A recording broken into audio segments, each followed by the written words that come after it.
The Call of Cthulhu by H.P. Lovecraft. Performed by Kristin Holland. Of such great powers or beings there may be conceivably a survival. A survival of a hugely remote period when consciousness was manifested, perhaps in shapes and forms long since withdrawn before the tide of advancing humanity.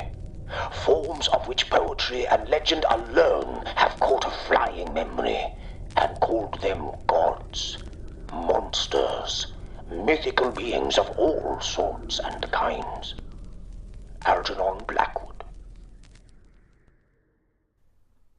1. The Horror in Clay. The most merciful thing in the world, I think, is the inability of the human mind to correlate all its contents. We live on a placid island of ignorance in the midst of black seas of infinity, and it was not meant that we should voyage far. The sciences, each straining in its own direction, have hitherto harmed us little. But some day, the piecing together of dissociated knowledge will open up such terrifying vistas of reality, and of our frightful position therein, that we shall either go mad from the revelation, or flee from the light into the peace and safety of a new dark age. Theosophists have guessed at the awesome grandeur of the cosmic cycle wherein our world and human race form transient incidents. They have hinted at strange survivals in terms which would freeze the blood, if not masked by a bland optimism. But it is not from them that there came the single glimpse of forbidden eons which chills me when I think of it, and maddens me when I dream of it. That glimpse, like all dread glimpses of truth, flashed out from an accidental piecing together of separated things. In this case, an old newspaper item, and the notes of a dead professor. I hope that no one else will accomplish this piecing out. Certainly, if I live, I shall never knowingly supply a link in so hideous a chain. I think that the professor, too, intended to keep silent regarding the part he knew, and that he would have destroyed his notes had not sudden death seized him. My knowledge of the thing began in the winter of 1926-27, with the death of my great-uncle, George Gamble Angel, Professor Emeritus of Semitic Languages at Brown University, Providence, Rhode Island. Professor Angel was widely known as an authority on ancient inscriptions, and had frequently been resorted to by the heads of prominent museums, so that his passing at the age of 92 may be recalled by many. Locally, interest was intensified by the obscurity of the cause of death. The professor had been stricken whilst returning from the Newport boat, falling suddenly, as witnesses said, after having been jostled by a nautical-looking Negro who had come from one of the queer, dark courts on the precipitous hillside which formed a shortcut from the waterfront to the deceased's home in William Street. Physicians were unable to find any visible disorder, but concluded, after perplexed debate, that some obscure lesion of the heart induced by the brisk ascent of so steep a hill by so elderly a man was responsible for the end. At the time, I saw no reason to dissent from this dictum, but latterly I am inclined to wonder. And more than wonder. As my great-uncle's heir and executor, for he died a childless widower, I was expected to go over his papers with some thoroughness, and for that purpose moved his entire set of files and boxes to my quarters in Boston. Much of the material which I correlated will be later published by the American Archaeological Society, but there was one box which I found exceedingly puzzling, and which I felt much averse from showing to other eyes. It had been locked, and I did not find the key till it occurred to me to examine the personal ring which the professor carried in his pocket. Then indeed I succeeded in opening it. but when I did so, seemed only to be confronted by a greater and more closely locked barrier. For what could be the meaning of the queer clay bas-relief and the disjointed jottings, ramblings, and cuttings which I found? Had my uncle in his latter years become credulous of the most superficial impostures? I resolved to search out the eccentric sculptor responsible for this apparent disturbance of an old man's peace of mind. The bas-relief was a rough rectangle less than an inch thick and about 5 by 6 inches in area. Obviously of modern origin, its designs, however, were far from modern in atmosphere and suggestion. For although the vagaries of cubism and futurism are many and wild, they do not often reproduce that cryptic regularity which lurks in prehistoric writing. And writing of some kind the bulk of these designs seems certainly to be, though my memory, despite much the papers and collections of my uncle, failed in any way to identify this particular species, or even hint at its remotest affiliations. Above these apparent hieroglyphics was a figure of evident pictorial intent. Though its impressionistic execution forbade a very clear idea of its nature, it seemed to be a sort of monster, or symbol representing a monster, in a form which only a diseased fancy could conceive. If I say that my somewhat extravagant imagination yielded simultaneous pictures of an octopus, a dragon, and a human caricature, I shall not be unfaithful to the spirit of the thing. A pulpy, tentacled head surmounted a grotesque and scaly body with rudimentary wings, but it was the general outline of the whole which made it most shockingly frightful. Behind the figure was a vague suggestion of a cyclopean architectural background. The writing accompanying this oddity was, aside from a stack of press cuttings, in Professor Angel's most recent hand, and made no pretense to literary style. What seemed to be the main document was headed CTHULHU Cult, in characters painstakingly printed to avoid the erroneous reading of a word so unheard of. This manuscript was divided into 2 sections, the first of which was headed 1925, Dream and Dream Work of H.A. Wilcox, 7 Thomas Street, Providence, Rhode Island, and the second, Narrative of Inspector John R. Legrasse, 121 Bienville Street, New Orleans, Louisiana, at 1908 AAS meeting. Notes on same and Professor Webb's account.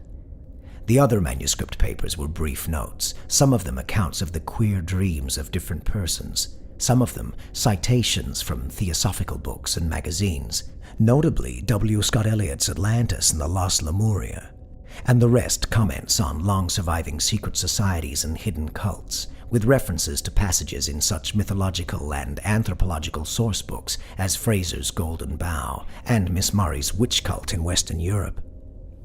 The cuttings largely alluded to outre mental illness and outbreaks of group folly or mania in the spring of 1925. The first half of the principal manuscript told a very particular tale. It appears that on March 1st, 1925, a thin, dark young man of neurotic and excited aspect had called upon Professor Angel bearing the singular clay bas-relief, which was then exceedingly damp and fresh. His card bore the name of Henry Anthony Wilcox, and my uncle had recognized him as the youngest son of an excellent family slightly known to him, who had latterly been studying sculpture at the Rhode Island School of Design and living alone at the Fleur-de-Lis building near that institution. Wilcox was a precocious youth of known genius but great eccentricity, and had from childhood excited attention through the strange stories and odd dreams he was in the habit of relating. He called himself psychically hypersensitive, but the staid folk of the ancient commercial city dismissed him as merely queer. Never mingling much with his kind, he had dropped gradually from social visibility, and was now known only to a small group of aesthetes from other towns. Even the Providence Art Club, anxious to preserve its conservatism, had found him quite hopeless. On the occasion of the visit, ran the professor's manuscript, the sculptor abruptly asked for the benefit of his host's archaeological knowledge in identifying the hieroglyphics of the bas-relief. He spoke in a dreamy, stilted manner, which suggested pose and alienated sympathy, and my uncle showed some sharpness in replying, for the conspicuous freshness of the tablet implied kinship with anything but archaeology. Young Wilcox's rejoinder, which impressed my uncle enough to make him recall and record it verbatim, was of a fantastically poetic cast, which must have typified his whole conversation, and which I have since found highly characteristic of him. He said, "It is new indeed, for I made it last night in a dream of strange cities, and dreams are older than brooding Tyre or the contemplative Sphinx or garden-girdled Babylon." It was then that he began that rambling tale which suddenly played upon a sleeping memory and won the fevered interest of my uncle.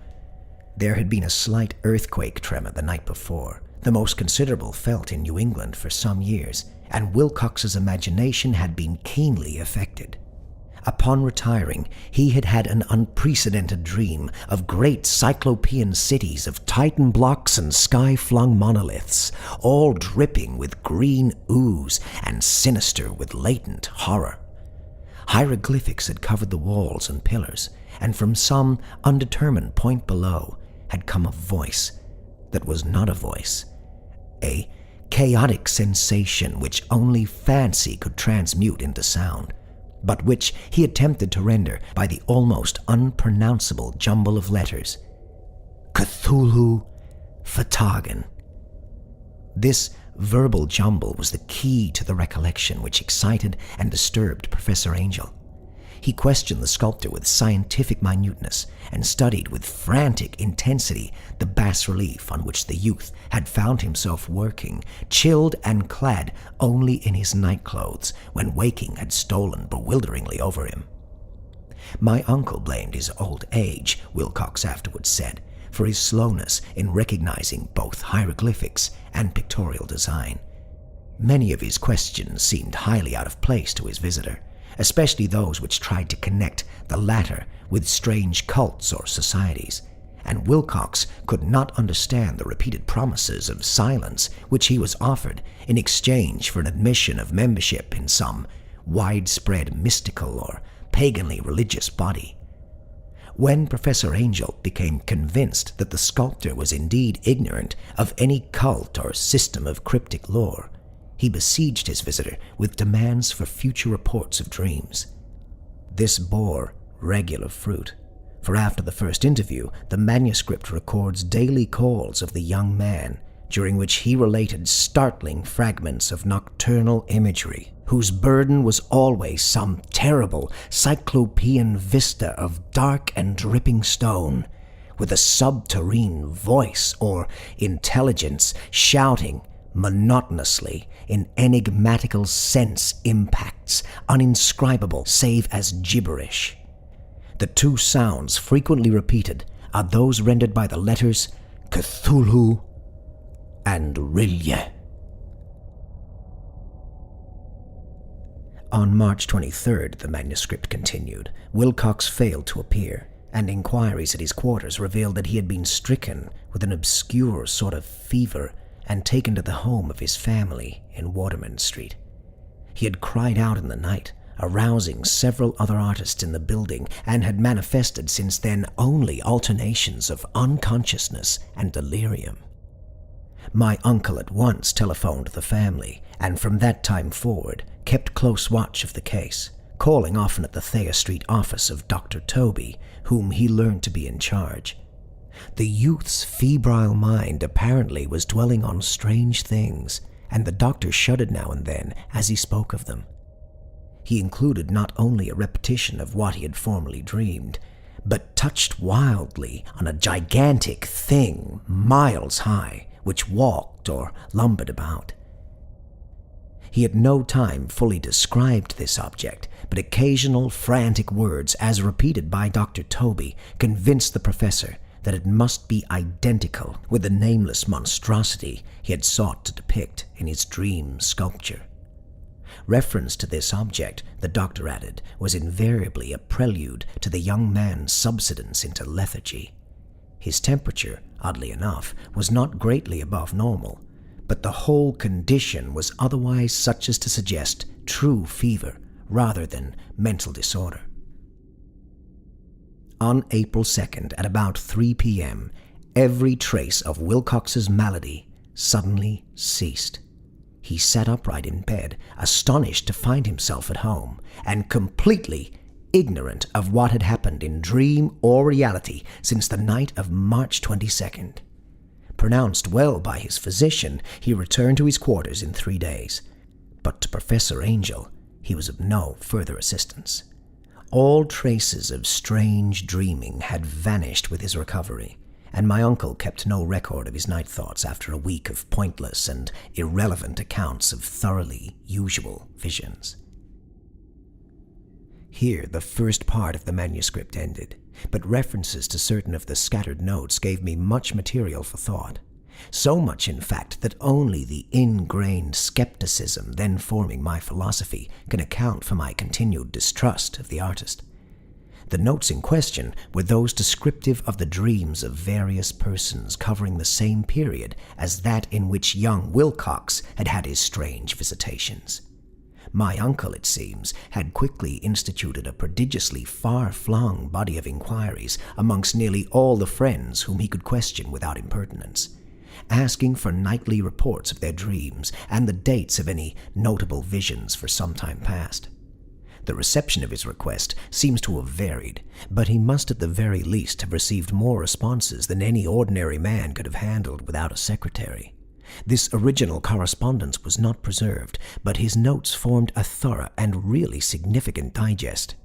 Average people in society and business, New England's traditional salt of the earth, gave an almost completely negative result, though scattered cases of uneasy but formless nocturnal impressions appear here and there, always between March 23rd and April 2nd, the period of young Wilcox's delirium. Scientific men were little more affected, though 4 cases of vague description suggest fugitive glimpses of strange landscapes, and in one case there is mentioned a dread of something abnormal. It was from the artists and poets that the pertinent answers came, and I know that panic would have broken loose had they been able to compare notes. As it was, lacking their original letters, I half suspected the compiler of having asked leading questions or having edited the correspondence in corroboration of what he had latently resolved to see.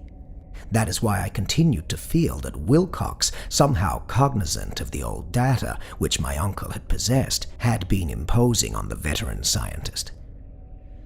These responses from aesthetes told disturbing tale. From February 28th to April 2nd, a large proportion of them had dreamed very bizarre things, the intensity of the dreams being immeasurably the stronger during the period of the sculptor's delirium. Over a fourth of those who reported anything reported scenes and half-sounds not unlike those which Wilcox had described, and some of the dreamers confessed acute fear of the gigantic, nameless thing visible toward the last. One case, which the note describes with emphasis, was very sad. The subject, a widely known architect with leanings towards theosophy and occultism, went violently insane on the date of young Wilcox's seizure, and expired several months later after incessant screaming to be saved from some escaped denizen of hell. Had my uncle referred to these cases by name instead of merely by number, I should have attempted some corroboration and personal investigation. But as it was, I succeeded in tracing down only a few. All of these, however, bore out the notes in full.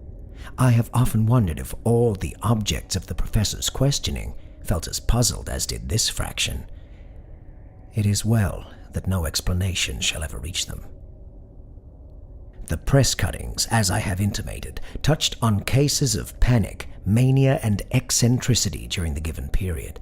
Professor Angel must have employed a cutting bureau, for the number of extracts was tremendous, and the sources scattered throughout the globe. Here was a nocturnal suicide in London, where a lone sleeper had leaped from a window after a shocking cry. Here, likewise, a rambling letter to the editor of a paper in South America, where a fanatic deduces a dire future from visions he has seen. A dispatch from California describes a theosophist colony as donning white robes en masse for some glorious fulfillment, which never arrives, whilst items from India speak guardedly of serious native unrest toward the end of March 22nd, 23rd. The west of Ireland, too, is full of wild rumour and legendary, and a fantastic painter named Ardoise Bonneau hangs a blasphemous dream landscape in the Paris Spring Salon of 1926. And so numerous are the recorded troubles in insane asylums that only a miracle can have stopped the medical fraternity from noting strange parallelisms and drawing mystified conclusions. A weird bunch of cuttings, all told, and I can at this date scarcely envisage the callous rationalism with which I set them aside. But I was then convinced that young Wilcox had known of the older matters mentioned by the professor.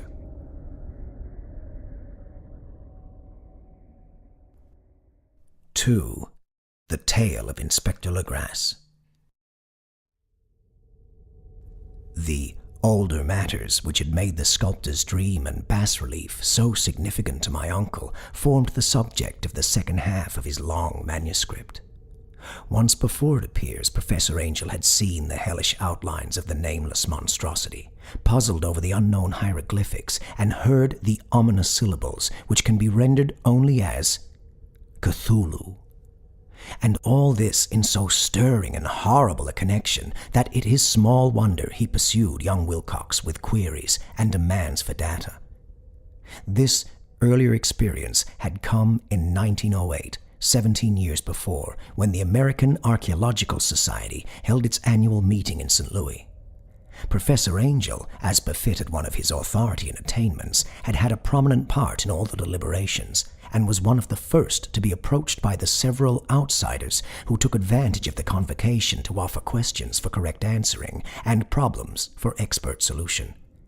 The chief of these outsiders, and in a short time the focus of interest for the entire meeting, was a commonplace-looking middle-aged man who had traveled all the way from New Orleans for certain special information unobtainable from any local source. His name was John Raymond Legrasse, and he was by profession an inspector of police.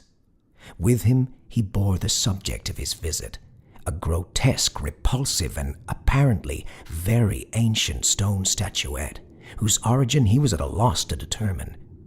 It must not be fancied that Inspector Legrasse had the least interest in archaeology. On the contrary, his wish for enlightenment was prompted by purely professional considerations.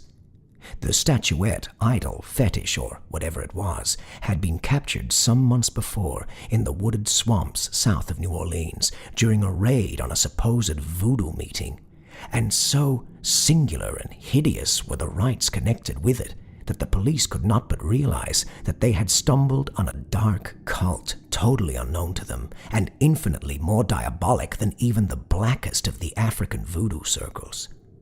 Of its origin, apart from the erratic and unbelievable tales extorted from the captured members, absolutely nothing was to be discovered. Hence the anxiety of the police for any antiquarian lore which might help them to place the frightful symbol and through it track down the cult to its fountainhead. Inspector Legrasse was scarcely prepared for the sensation which his offering created. One sight of the thing had been enough to throw the assembled men of science into a state of tense excitement, and they lost no time in crowding around him to gaze at the diminutive figure whose utter strangeness and air of genuinely abysmal antiquity hinted so potently at unopened and archaic vistas. No recognized school of sculpture had animated this terrible object, yet centuries and even thousands of years seemed recorded in its dim and greenish surface of unplaceable stone. The figure which was finally passed slowly from man to man for close and careful study, was between 7 and 8 inches in height, and of exquisitely artistic workmanship.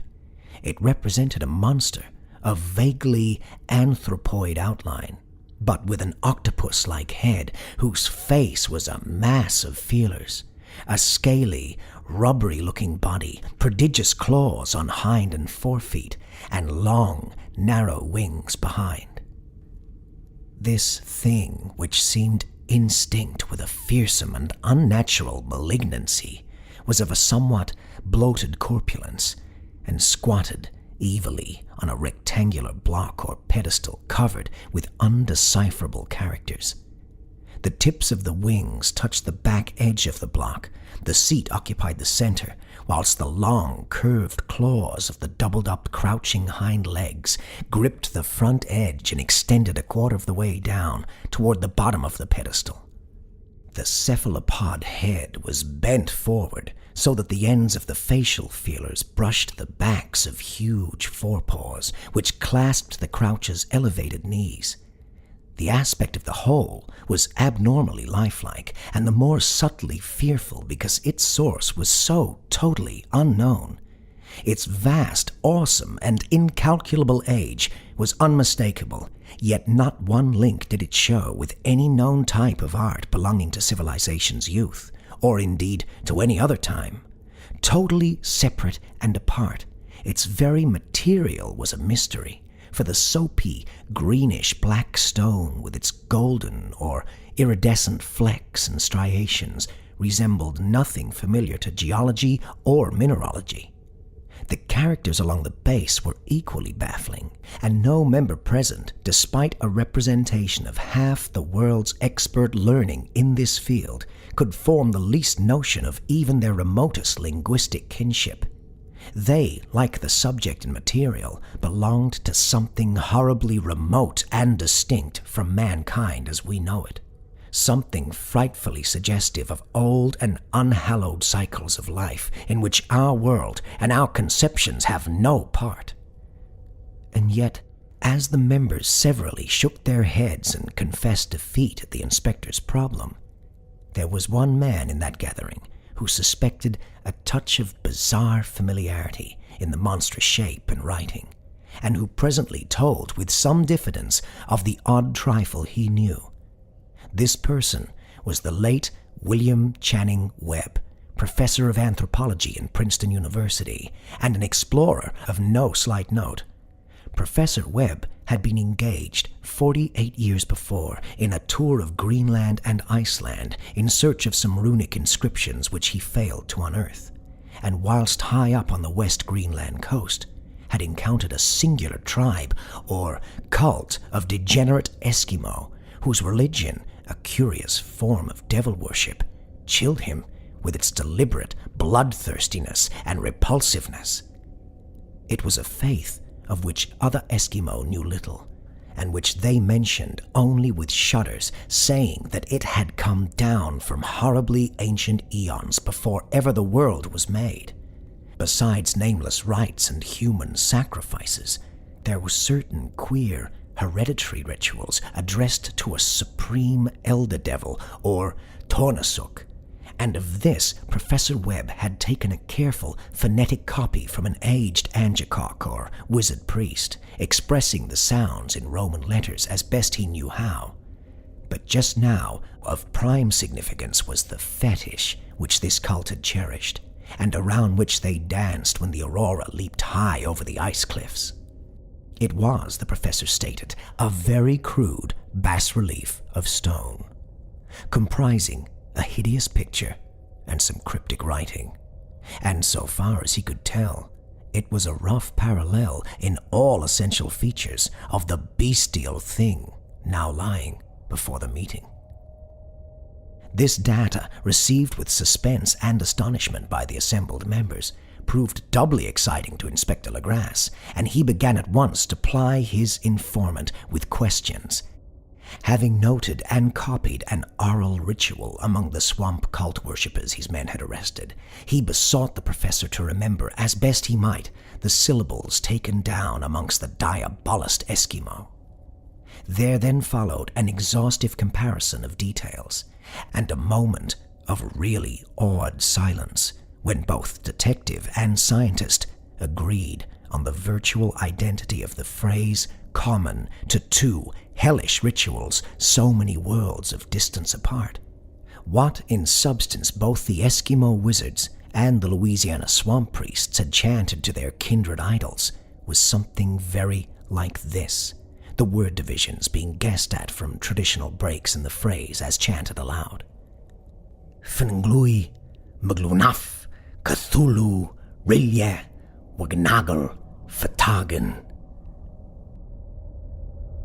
Legrasse had 1 point in advance of Professor Webb, for several among his mongrel prisoners had repeated to him what older celebrants had told them the words meant. This text, as given, ran something like this. In his house at Rilye, dead Cthulhu waits, dreaming. And now, in response to a general and urgent demand, Inspector Legrasse related as fully as possible his experience with the swamp worshippers, telling a story to which I could see my uncle attached profound significance. It savored of the wildest dreams of mythmaker and theosophist, and disclosed an astonishing degree of cosmic imagination among such half-castes and pariahs as might be least expected to possess it. On November 1st, 1907, there had come to the New Orleans police a frantic summons from the swamp and lagoon country to the south. The squatters there, mostly primitive but good-natured descendants of Lafitte's men, were in the grip of stark terror from an unknown thing which had stolen upon them in the night. It was voodoo, apparently, but voodoo of a more terrible sort than they had ever known, and some of their women and children had disappeared since the malevolent tom-tom had begun its incessant beating far within the black haunted woods where no dweller ventured. There were insane shouts and harrowing screams, soul-chilling chants and dancing devil flames, and, the frightened messenger added, the people could stand it no more. So a body of 20 police, filling 2 carriages and an automobile, had set out in the late afternoon with the shivering squatter as a guide. At the end of the passable road, they alighted, and for miles splashed on in silence through the terrible cypress woods where day never came. Ugly roots and malignant hanging nooses of Spanish moss beset them, and now and then a pile of dank stones or fragment of a rotting wall intensified by its hint of morbid habitation, a depression which every malformed tree and every fungus islet combined to create. At length the squatter settlement, a miserable huddle of huts, hove in sight, and hysterical dwellers ran out to cluster around the group of bobbing lanterns. The muffled beat of tom-toms was now faintly audible, far, far ahead, and a curdling shriek came at infrequent intervals when the wind shifted. A reddish glare, too, seemed to filter through the pale undergrowth beyond the endless avenues of forest night. Reluctant even to be left alone again, each one of the cowed squatters refused point-blank to advance another inch toward the scene of unholy worship. So Inspector Legrasse and his 19 colleagues plunged on, unguided, into black arcades of horror that none of them had ever trod before.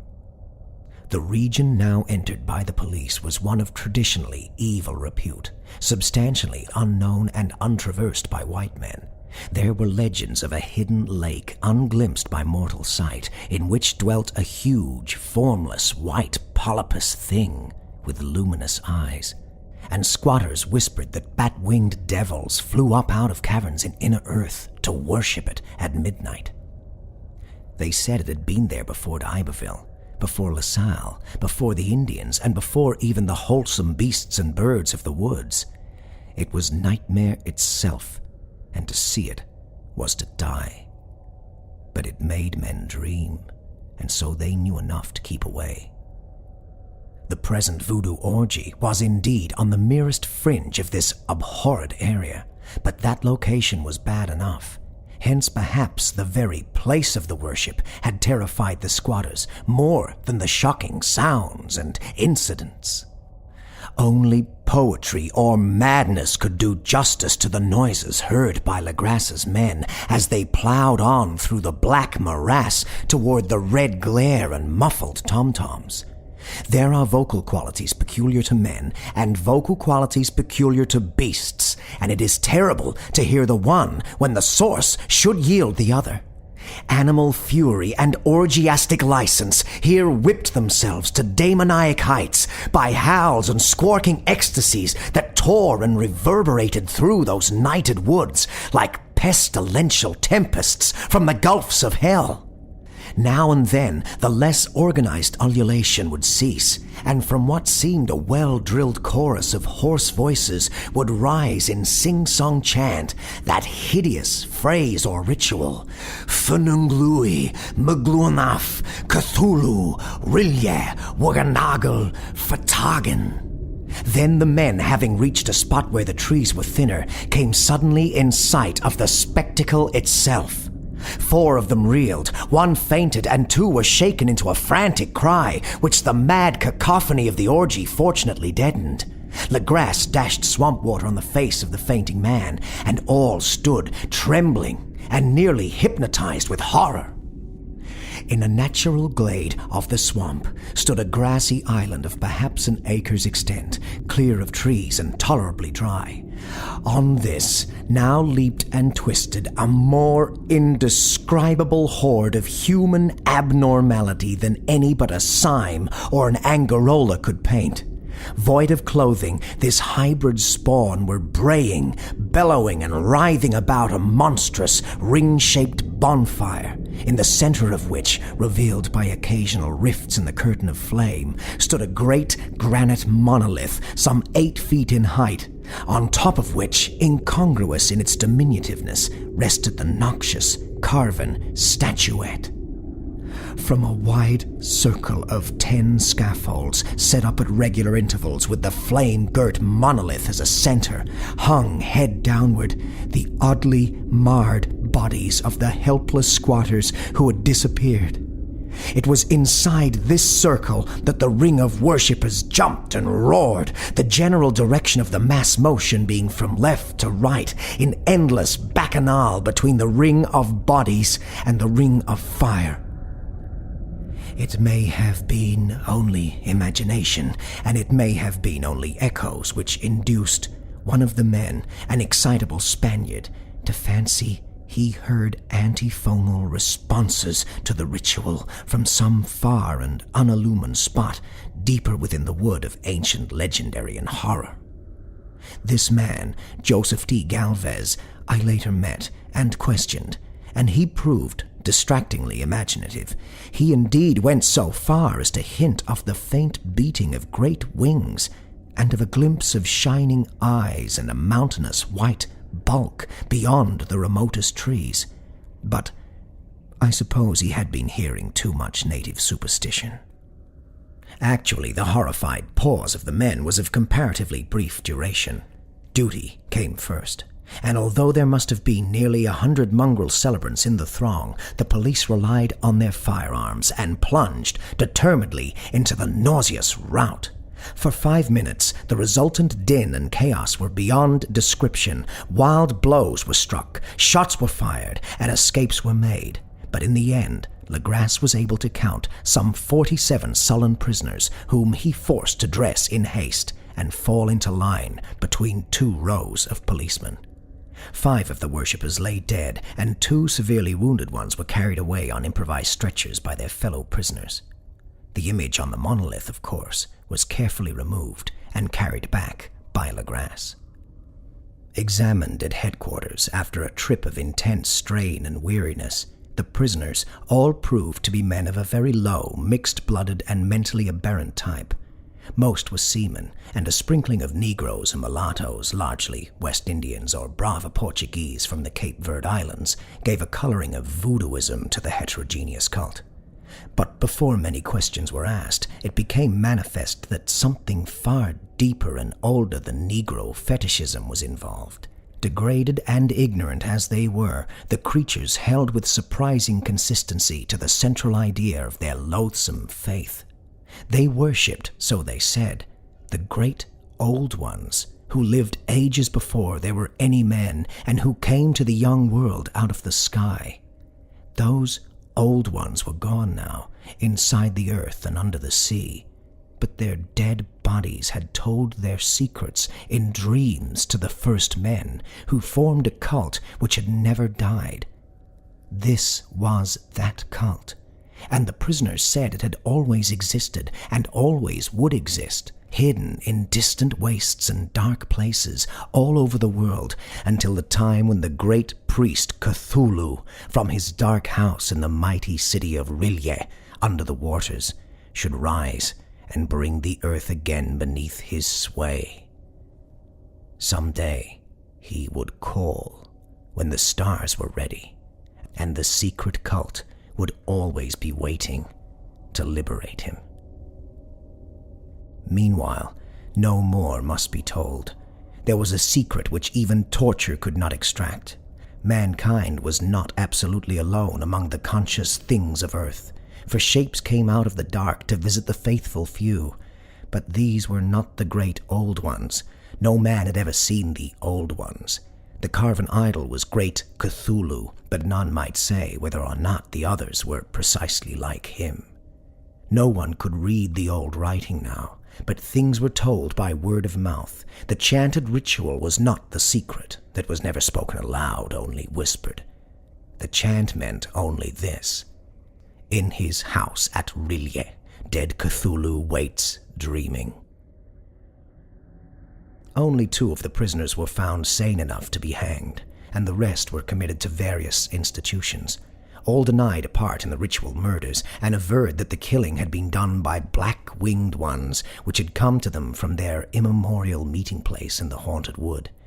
But of those mysterious allies no coherent account could ever be gained.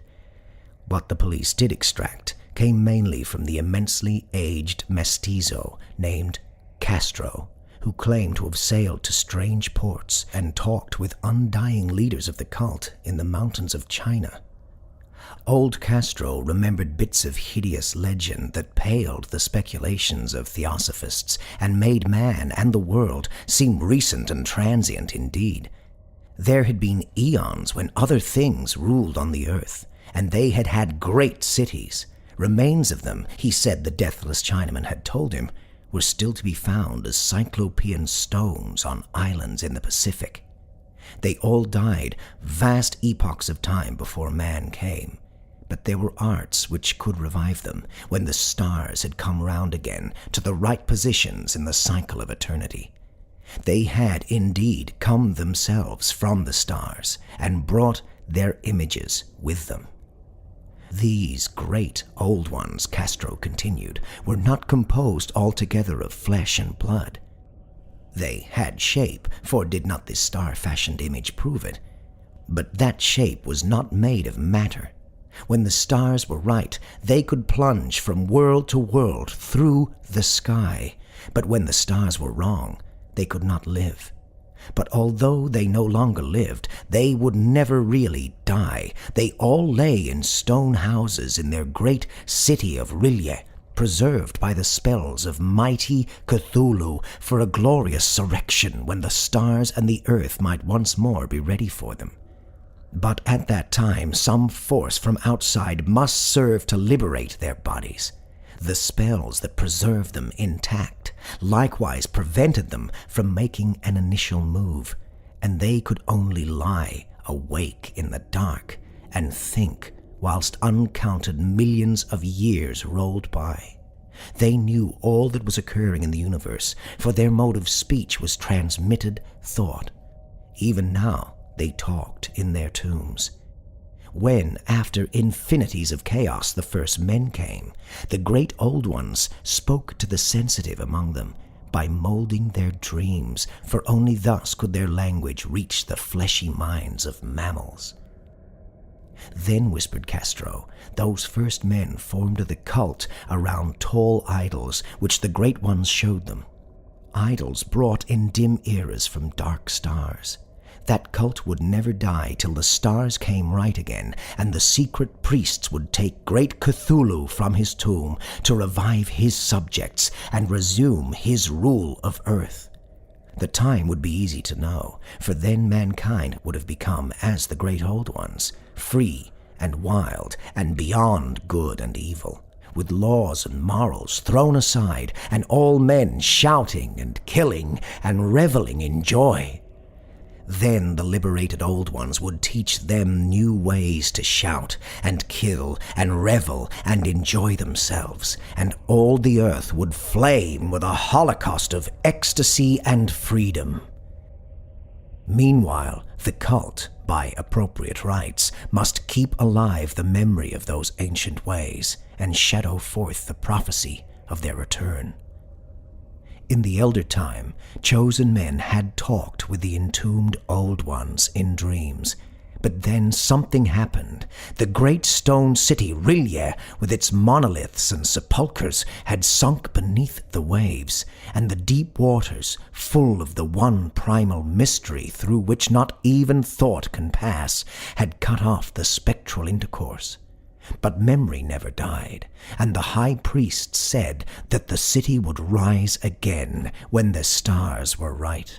Then came out of the earth the black spirits of earth, mouldy and shadowy, and full of dim rumors picked up in caverns beneath forgotten sea bottoms.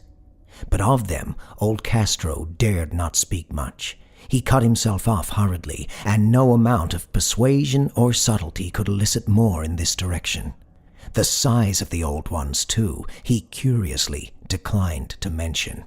Of the cult, he said that he thought the center lay amid the pathless desert of Arabia, where Irem, the city of pillars, dreams hidden and untouched. It was not allied to the European witch cult, and was virtually unknown beyond its members.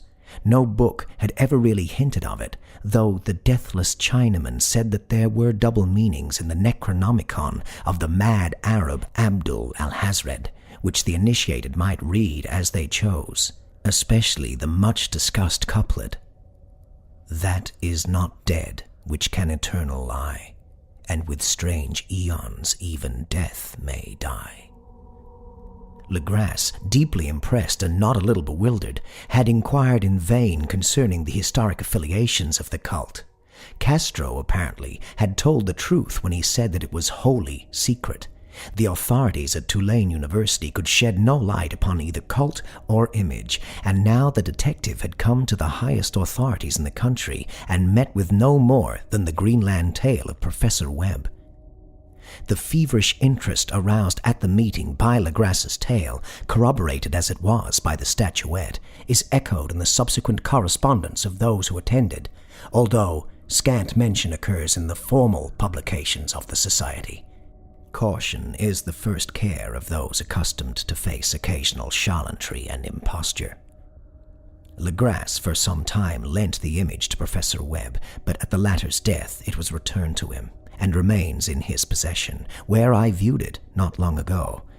It is truly a terrible thing, and unmistakably akin to the dream sculpture of young Wilcox.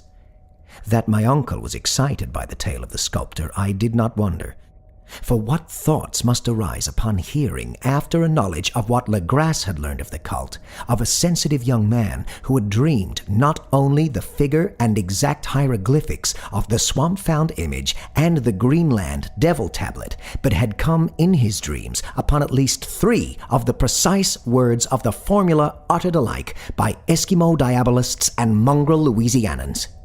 Professor Angel's instant start on an investigation of the utmost thoroughness was eminently natural, though privately I suspected young Wilcox of having heard of the cult in some indirect way, and of having invented a series of dreams to heighten and continue the mystery at my uncle's expense.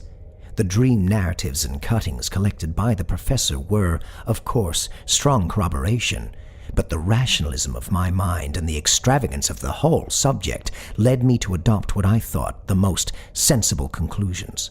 So, after thoroughly studying the manuscript again and correlating the theosophical and anthropological notes with the cult narrative of Legrasse, I made a trip to Providence to see the sculptor and give him the rebuke I thought proper for so boldly imposing upon a learned and aged man.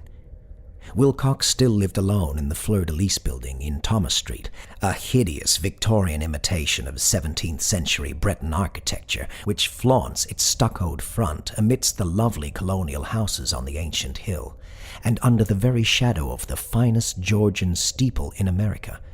I found him at work in his rooms, and at once conceded from the specimens scattered about that his genius is, indeed, profound and authentic. He will, I believe, sometime be heard from as one of the great decadents, for he has crystallized in clay and will one day mirror in marble those nightmares and fantasies which Arthur Machen evokes in prose and Clark Ashton Smith makes visible in verse and in painting. Dark, frail, and somewhat unkempt in aspect, he turned languidly at my knock and asked me my business without rising. Then I told him who I was. He displayed some interest, for my uncle had excited his curiosity in probing his strange dreams, yet had never explained the reason for the study. I did not enlarge his knowledge in this regard, but sought with some subtlety to draw him out. In a short time I became convinced of his absolute sincerity, for he spoke of the dreams in a manner none could mistake. They and their subconscious residuum had influenced his art profoundly, and he showed me a morbid statue whose contours almost made me shake with the potency of its black suggestion.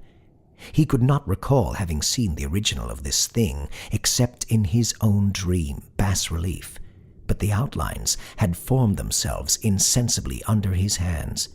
It was, no doubt, the giant shape he had raved of in delirium. That he really knew nothing of the hidden cult, save from what my uncle's relentless catechism had let fall, he soon made clear, and again I strove to think of some way in which he could possibly have received the weird impressions.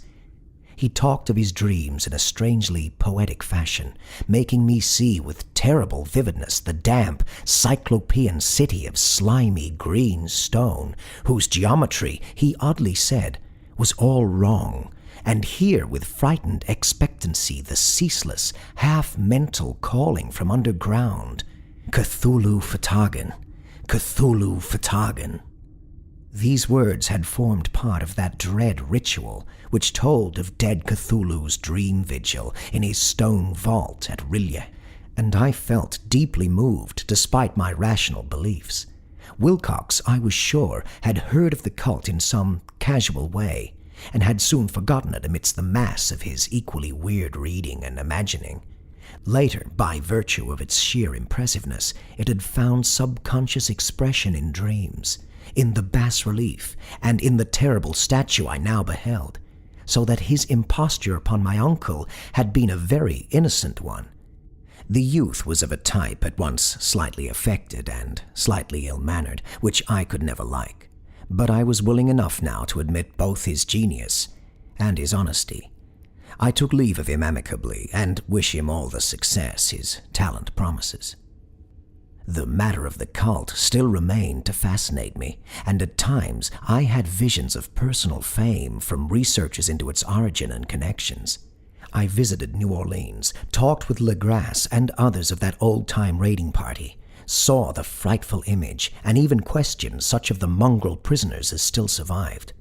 Old Castro, unfortunately, had been dead for some years. What I now heard so graphically at first hand, though it was really no more than a detailed confirmation of what my uncle had written, excited me afresh, for I felt sure that I was on the track of a very real, very secret, and very ancient religion, whose discovery would make me an anthropologist of note. My attitude was still one of absolute materialism, as I wish it still were, and I discounted with almost inexplicable perversity the coincidence of the dream notes and odd cuttings collected by Professor Angel. One thing I began to suspect, and which I now fear I know, is that my uncle's death was far from natural. He fell on a narrow street leading up from an ancient waterfront swarming with foreign mongrels after a careless push from a Negro sailor. I did not forget the mixed blood and marine pursuits of the cult members in Louisiana, and would not be surprised to learn of secret methods and rites and beliefs. Legrasse and his men, it is true, have been let alone, but in Norway, a certain seaman who saw things is dead. Might not the deeper inquiries of my uncle after encountering the sculptor's data have come to sinister ears? I think Professor Angel died because he knew too much, or because he was likely to learn too much. Whether I shall go as he did remains to be seen, for I have learned much now.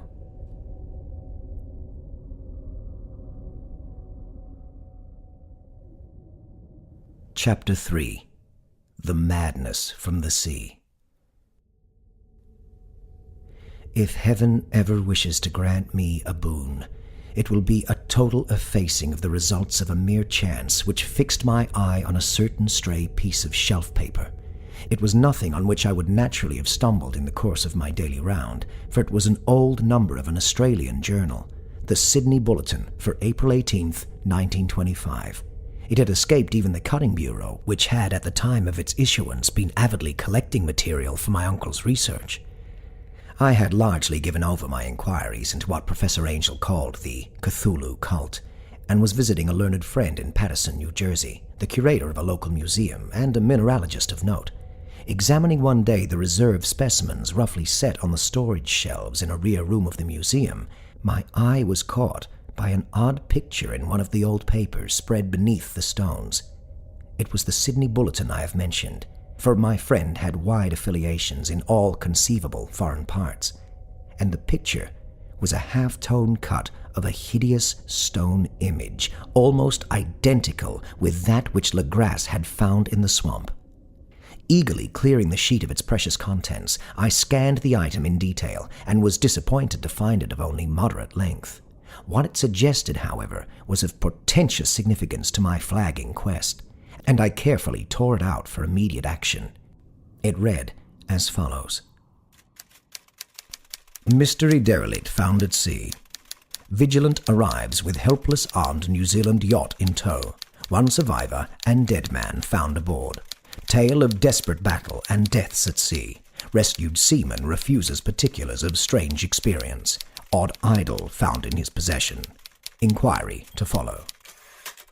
The Morrison Company's freighter Vigilant, bound from Valparaiso, arrived this morning at its wharf in Darling Harbour, having in tow the battled and disabled but heavily armed steam yacht Alert of Dunedin, New Zealand, which was sighted April 12th in south latitude 34 degrees 21 minutes, west longitude 152 degrees 17 minutes, with one living and one dead man aboard. The Vigilant left Valparaiso March 25th, and on April 2nd was driven considerably south of her course by exceptionally heavy storms and monster waves. On April 12th, the derelict was sighted, and though apparently deserted, was found upon boarding to contain one survivor in a half-delirious condition, and one man who had evidently been dead for more than a week. The living man was clutching a horrible stone idol of unknown origin, about a foot in height, regarding whose nature authorities at Sydney University, the Royal Society, and the Museum of College Street all profess complete bafflement, and which the survivor says he found in the cabin of the yacht in a small carved shrine of common pattern. This man, after recovering his senses, told an exceedingly strange story of piracy and slaughter. He is Gustaf Johansen, a Norwegian of some intelligence, and had been second mate of the two-masted schooner Emma of Auckland, which sailed for Callao February 20th with a complement of 11 men. The Emma, he says, was delayed and thrown widely south of her course by the great storm of March 1st, and on March 22nd, in south latitude 49 degrees 51 minutes, west longitude 128 degrees 34 minutes, encountered the Alert, manned by a queer and evil-looking crew of Kanakas and half-castes. Being ordered peremptorily to turn back, Captain Collins refused, whereupon the strange crew began to fire savagely and without warning upon the schooner with a peculiarly heavy battery of brass cannon forming part of the yacht's equipment. The Emma's men showed fight, says the survivor, and though the schooner began to sink from shots beneath the waterline, they managed to heave alongside their enemy and board her, grappling with the savage crew on the yacht's deck, and being forced to kill them all. the number being slightly superior because of their particularly abhorrent and desperate, though rather clumsy, mode of fighting. 3 of the Emma's men, including Captain Collins and First Mate Green, were killed, and the remaining 8 under Second Mate Johansson proceeded to navigate the captured yacht, going ahead in their original direction to see if any reason for their ordering back had existed. The next day, it appears, they raised and landed on a small island, although none is known to exist in that part of the ocean, and 6 of the men somehow died ashore, though Johansson is queerly reticent about this part of his story and speaks only of their falling into a rock chasm. Later, it seems, he and one companion boarded the yacht and tried to manage her, but were beaten about by the storm of April 2nd. From that time till his rescue on the 12th, the man remembers little, and he does not even recall when William Bryden, his companion, died. Bryden's death reveals no apparent cause, and was probably due to excitement or exposure. Cable advisors from Dunedin report that the Alert was well known there as an island trader, and bore an evil reputation along the waterfront. It was owned by a curious group of half-castes, whose frequent meetings and night trips to the woods attracted no little curiosity, and it had set sail in great haste just after the storm and earth tremors of March 1st. Our Auckland correspondent gives the Emma and her crew an excellent reputation, and Johansson is described as a sober and worthy man. The Admiralty will institute an inquiry on the whole matter, beginning tomorrow, at which every effort will be made to induce Johansson to speak more freely than he has done hitherto. This was all, together with the picture of the hellish image. But what a train of ideas it started in my mind. Here were new treasuries of data on the Cthulhu cult, and evidence that it had strange interests at sea as well as on land. What motive prompted the hybrid crew to order back the Emma as they sailed about with their hideous idol? What was the unknown island on which 6 of the Emma's crew had died, and about which the mate Johansson was so secretive? What had the Vice Admiralty's investigation brought out, and what was known of the noxious cult in Dunedin? And most marvelous of all, what deep and more than natural linkage of dates was this, which gave a malign and now undeniable significance to the various turns of events so carefully noted by my uncle? March 1st, or February 28th, according to the international dateline, the earthquake and storm had come. From Dunedin, the Alert and her noisome crew had darted eagerly forth as if imperiously summoned, and on the other side of the earth poets and artists had begun to dream of a strange, dank, cyclopean city, whilst a young sculptor had moulded in his sleep the form of the dreaded Cthulhu. March 23rd, the crew of the Emma landed on an unknown island and left 6 men dead, and on that date the dreams of sensitive men assumed a heightened vividness and darkened with dread of a giant monster's malign pursuit, whilst an architect had gone mad and a sculptor had lapsed suddenly into delirium. And what of this storm of April 2nd, the date on which all dreams of the dank city ceased, and Wilcox emerged unharmed from the bondage of strange fever? What of all this, and of those hints of old Castro about the sunken, star-born old ones, and their coming reign, their faithful cult, and their mastery of dreams? Was I tottering on the brink of cosmic horrors beyond man's power to bear? If so, they must be horrors of the mind alone, for in some way the 2nd of April had put a stop to whatever monstrous menace had begun its siege of mankind's soul. That evening, after a day of hurried cabling and arranging, I bade my host adieu and took a train for San Francisco. In less than a month, I was in Dunedin, where, however, I found that little was known of the strange cult members who had lingered in the old sea taverns. Waterfront scum was far too common for special mention, though there was vague talk about one inland trip these mongrels had made, during which faint drumming and red flame were noted on the distant hills. In Auckland, I learnt that Johansson had returned with yellow hair turned white after a perfunctory and inconclusive questioning at Sydney, and had therefore sold his cottage in West Street and sailed with his wife to his old home in Oslo. Of his stirring experience, he would tell his friends no more than he had told the Admiralty officials, and all they could do was to give me his Oslo address. After that, I went to Sydney and talked profitlessly with seamen and members of the Vice Admiralty Court. I saw the Alert, now sold and in commercial use, at Circular Quay in Sydney Cove, but gained nothing from its non-committal bulk. The crouching image, with its cuttlefish head, dragon body, scaly wings, and hieroglyphed pedestal, was preserved in the museum at Hyde Park, and I studied it long and well, finding it a thing of balefully exquisite workmanship, and with the same utter mystery, terrible antiquity, and unearthly strangeness of material which I had noted in Legrasse's smaller specimen. Geologists, the curator told me, had found it a monstrous puzzle, for they vowed that the world held no rock like it. Then I thought with a shudder of what old Castro had told Legrasse about the old ones. They had come from the stars and had brought their images with them. Shaken with such a mental revolution as I had never before known, I now resolved to visit mate Johansen in Oslo. Sailing for London, I re-embarked at once for the Norwegian capital, and one autumn day landed at the trim wharves in the shadow of the Edgeberg. Johansen's address, I discovered, lay in the old town of King Harald Hardrada, which kept alive the name of Oslo during all the centuries that the greater city masqueraded as Christiania. I made the brief trip by taxicab and knocked with palpitant heart at the door of a neat and ancient building with plastered front. A sad-faced woman in black answered my summons, and I was stung with disappointment when she told me in halting English that Gustav Johansen was no more. He had not long survived his return, said his wife, for the doings at sea in 1925 had broken him.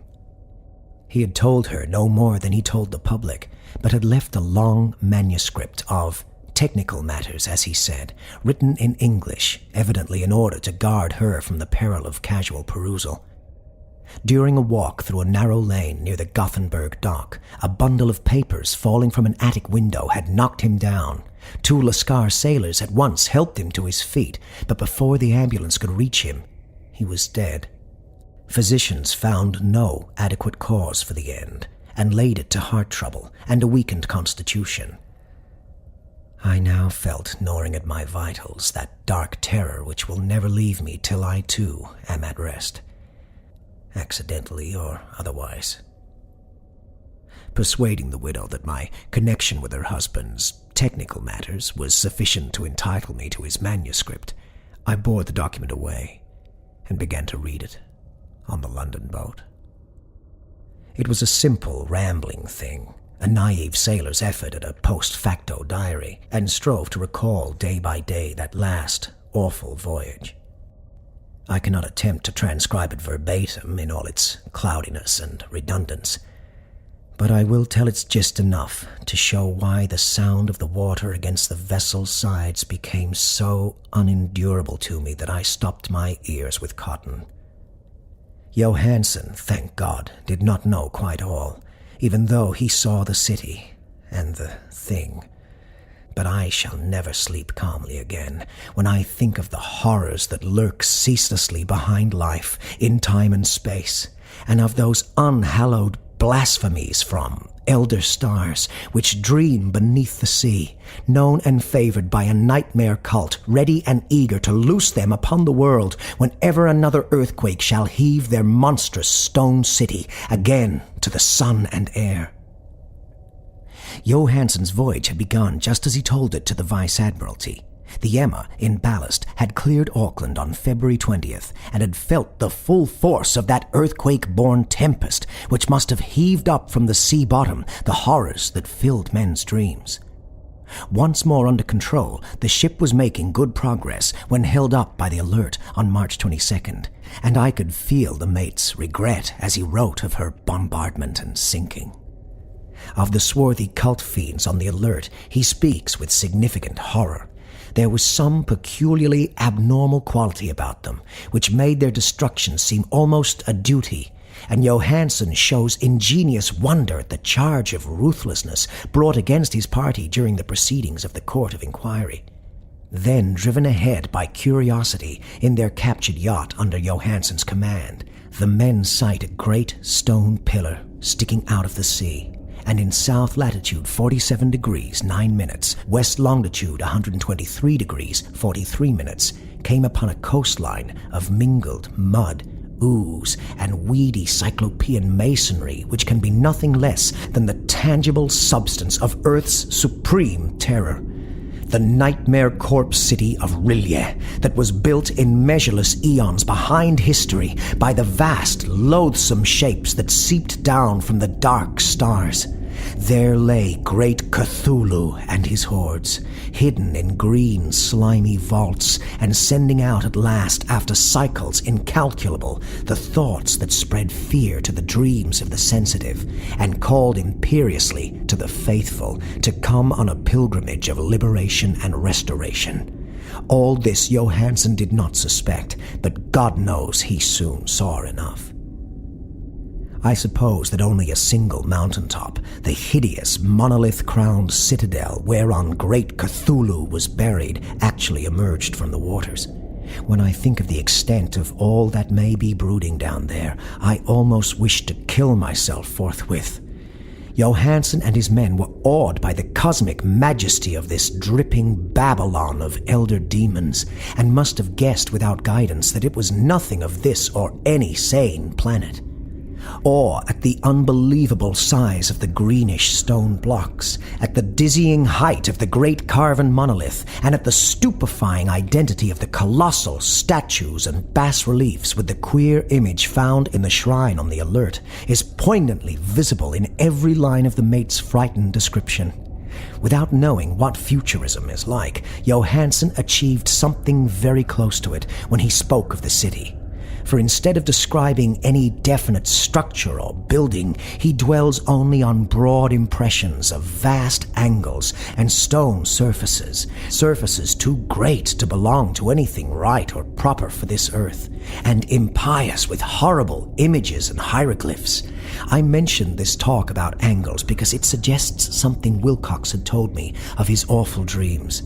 He said that the geometry of the dream place he saw was abnormal, non-Euclidean, and loathsomely redolent of spheres and dimensions apart from ours. Now an unlettered seaman felt the same thing whilst gazing at the terrible reality. Johansen and his men landed at a sloping mud bank on this monstrous acropolis and clambered slipperily up over Titan, oozy blocks which could have been no mortal staircase. The very sun of heaven seemed distorted when viewed through the polarizing miasma welling out from this sea-soaked perversion, and twisted menace and suspense lurked leeringly in those crazily elusive angles of carved rock where a second glance showed concavity after the first showed convexity. Something very like fright had come over all the explorers before anything more definite than rock and ooze and weed was seen. Each would have fled had he not feared the scorn of the others, and it was only half-heartedly that they searched, vainly as it proved, for some portable souvenir to bear away. It was Rodriguez, the Portuguese, who climbed up the foot of the monolith and shouted of what he had found. The rest followed him and looked curiously at the immense carved door with the now familiar squid dragon bas-relief. It was, Johansen said, like a great barn door, and they all felt that it was a door because of the ornate lintel, threshold, and jambs around it, though they could not decide whether it lay flat like a trapdoor or slantwise like an outside cellar door. As Wilcox would have said, the geometry of the place was all wrong.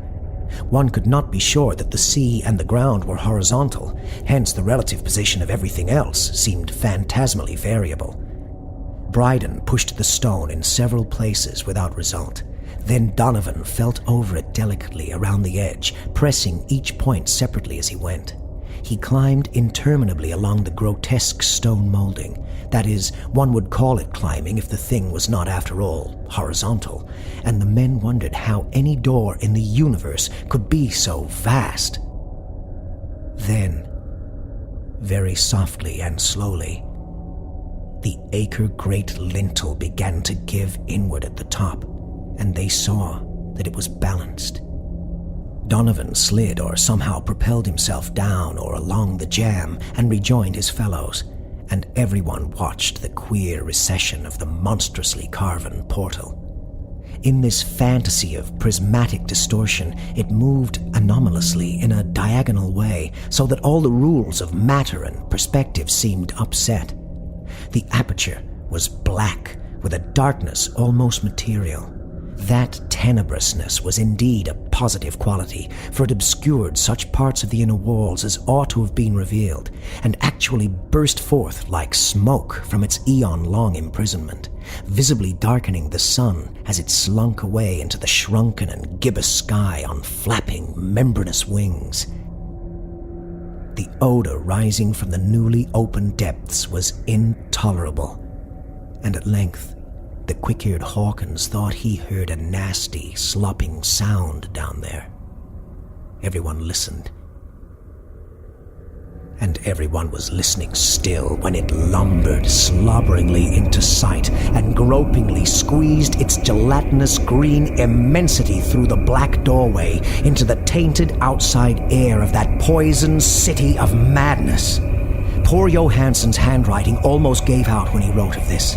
Of the 6 men who never reached the ship, he thinks 2 perished of pure fright in that accursed instant. The thing cannot be described. There is no language for such abysms of shrieking and immemorial lunacy, such eldritch contradictions of all matter, force, and cosmic order. A mountain walked or stumbled. God! What wonder that across the earth a great architect went mad, and poor Wilcox raved with fever in that telepathic instant. The thing of the idols, the green, sticky spawn of the stars, had awaked to claim his own. The stars were right again, and what an age-old cult had failed to do by design, a band of innocent sailors had done by accident. After vigintillions of years, great Cthulhu was loose again and ravening for delight. 3 men were swept up by the flabby claws before anybody turned. God rest them, if there be any rest in the universe. They were Donovan, Guerrera, and Angstrom.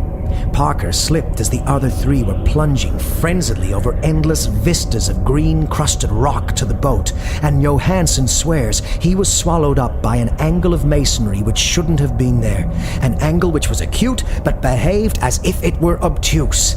So only Bryden and Johansson reached the boat, and pulled desperately for the Alert as the mountainous monstrosity flopped down the slimy stones and hesitated, floundering at the edge of the water. Steam had not yet been suffered to go down entirely, despite the departure of all hands for the shore, and it was the work of only a few moments of feverish rushing up and down between wheel and engines to get the Alert underway. Slowly, amidst the distorted horrors of that indescribable scene, she began to churn the lethal waters, whilst on the masonry of that charnel shore that was not of earth, the Titan thing from the stars slavered and gibbered like Polypheme cursing the fleeing ship of Odysseus. Then, bolder than the storied Cyclops, great Cthulhu slid greasily into the water and began to pursue with vast, wave-raising strokes of cosmic potency. Bryden looked back and went mad, laughing shrilly as he kept on laughing at intervals till death found him one night in the cabin whilst Johansson was wandering deliriously. But Johansson had not given out yet. Knowing that the thing would surely overtake the Alert until steam was fully up, he resolved on a desperate chance, and setting the engine for full speed, ran lightning-like on deck and reversed the wheel. There was a mighty eddying and foaming in the noisome brine, and as the steam mounted higher and higher, the brave Norwegian drove his vessel head-on against the pursuing jelly which rose above the unclean froth like the stern of a demon galleon. The awful squid head with its writhing feelers came nearly up to the bowsprit of the sturdy yacht, but Johansson drove on relentlessly. There was a bursting as of an exploding bladder, a slushy nastiness as of a cloven sunfish, a stench as of 1,000 open graves, and a sound that the chronicler could not put on paper. For an instant, the ship was befouled by an acrid and blinding green cloud, and then there was only a venomous seething astern, where, God in heaven, the scattered plasticity of that nameless sky spawn was nebulously recombining in its hateful original form, whilst its distance widened every second as the Alert gained impetus from its mounting steam. That was all. After that, Johansson only brooded over the idol in the cabin and attended to a few matters of food for himself and the laughing maniac by his side. He did not try to navigate after the first bold flight, for the reaction had taken something out of his soul. Then came the storm of April 2nd and a gathering of the clouds about his consciousness. There is a sense of spectral whirling through liquid gulfs of infinity, of dizzying rides through reeling universes on a comet's tail, and of hysterical plunges from the pit to the moon, and from the moon back again to the pit, all livened by a cachinnating chorus of the distorted, hilarious elder gods and the green, bat-winged, mocking imps of Tartarus. Out of that dream came rescue, the Vigilant, the Vice-Admiralty Court, the streets of Dunedin, and the long voyage back home to the old house by the Edgeburg. He could not tell. They would think him mad. He would write of what he knew before death came, but his wife must not guess. Death would be a boon, if only it could blot out the memories. That was the document I read, and now I have placed it in the tin box beside the bas-relief and the papers of Professor Angel. With it shall go this record of mine, this test of my own sanity, wherein is pieced together that which I hope may never be pieced together again. I have looked upon all that the universe has to hold of horror, and even the skies of spring and the flowers of summer must ever afterward be poison to me. But I do not think my life will be long. As my uncle went, as poor Johansson went, so I shall go. I know too much, and the cult still lives. Cthulhu still lives too, I suppose, again in that chasm of stone which has shielded him since the sun was young. His accursed city is sunken once more, for the Vigilant sailed over the spot after the April storm. But his ministers on earth still bellow and prance and slay around idol-capped monoliths in lonely places. He must have been trapped by the sinking whilst within his black abyss, or else the world would by now be screaming with fright and frenzy. Who knows the end? What has risen may sink, and what has sunk may rise. Loathsomeness waits and dreams in the deep, and decay spreads over the tottering cities of men. A time will come, but I must not and cannot think. Let me pray that if I do not survive this manuscript, my executors may put caution before audacity, and see that it meets no other eye.